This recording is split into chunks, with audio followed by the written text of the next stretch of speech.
Healing వాస్తు తెలుగుకి స్వాగతం మిత్రులారా. ఆషాఢం అయిపోయిందండి.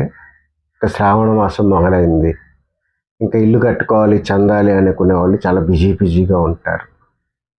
నేను మీ అందరికి ఇచ్చే సలహా ఒకటే అన్నమాట. ఒక మంచి ముహూర్తం అనేది మన ఎప్పుడు కాపాడదండి.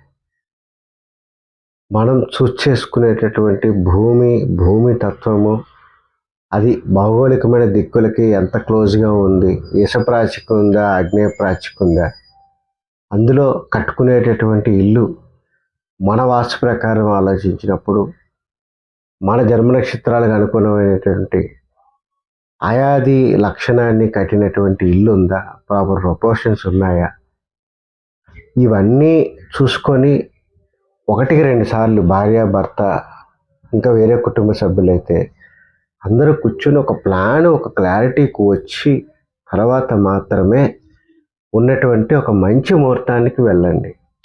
అంతే తప్పితే శ్రావణ మాసం వచ్చేసింది, మంచి రోజులు అయిపోతుంది, ఏదో ఒకటి మొదలు పెట్టాలి, శంకుస్థాపన చేసేసేయాలి అని ఒక క్లారిటీ రాకుండా దయచేసి ముందుకు వెళ్ళబాకండి. ఈ శ్రావణ మాసం కాకపోతే తర్వాత ఇంకేమైనా మంచి రోజులు ఉంటే ముందుకు వెళ్ళచ్చు. కానీ మంచి ముహూర్తాల గురించి ఒక ప్లానింగ్ లేకుండా దయచేసి ఇల్లు మొదలు పెట్టవద్దు. ఇదొక్కటి నేను మీకు చెప్పాలనుకుంటున్నాను. Thank you.